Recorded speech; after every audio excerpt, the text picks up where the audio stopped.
इस प्रकार से चलाएंगे।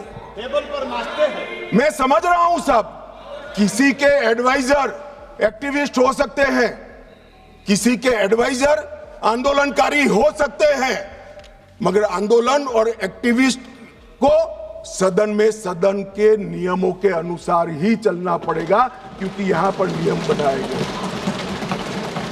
नियम 375 के तहत गंभीर अव्यवस्था की स्थिति में सदन को स्थगित करना होता है। मान्यवर, आप किसी को बोलने ही नहीं दोगे।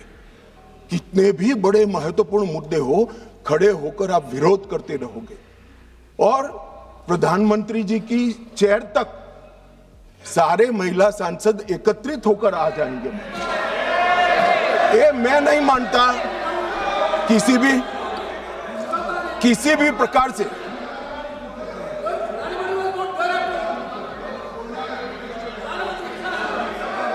प्रधानमंत्री की चेयर होती है भाई। मान्यवर, इसीलिए 375 का प्रावधान की शक्तियां स्पीकर साहब को। अब किसी सदस्य ने कहा कि हमारा बोला हुआ काट दिया जाता है। मान्यवर, 380 के अधीन स्पीकर साहब को अधिकार है असंसदीय शब्दों या टिप्पणियों को कार्यवाही से हटाने का अधिकार दिया है। प्रयास तो करना चाहिए कि असंसदीय शब्दों या टिप्पणियों का प्रयोग न हो, मगर कई बार वक्ता लय में कर जाते हैं, कुछ जानबूझकर भी करते हैं।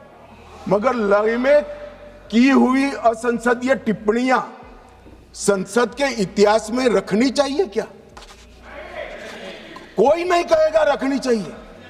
असंसदीय टिप्पणियां संसद के इतिहास में रखने से आने वाले दिन के सांसद भी यही संस्कार लेकर जाएंगे। जब व्यवधान आता है और हटा दिया जाता है तो वो अपने आप, मैंने भी पढ़ा है विधानसभा में जब पहली बार विधायक बना कि क्या हटा दिया, तो मालूम पड़ता है कि ये शब्द हटा दिया जो असंसदीय है, मुझे नहीं बोलना है। मगर यहां तो आग्रह है कि हम कोई भी भाषा का प्रयोग करें, इसको रखने दीजिए। ऐसे सदन नहीं चलता। ये सदन के असंसदीय शब्दों का लिस्ट कोई एक कार्यकाल में नहीं बना है। मान्यवर, असंसदीय शब्दों का लिस्ट जब से सदन का अस्तित्व आया तब से लेकर आज तक इस उच्च शासन पर बैठे हुए अनेक महानुभावों के बनाते बनाते बना है, और वो सबको बाध्यकारी हमें भी है और विपक्ष को भी है। अगर आप कहते हैं कि सदन चलाने के नियम और असंसदीय शब्दों का लिस्ट हमें बाध्यकारी नहीं है, तो ऐसा नहीं होगा।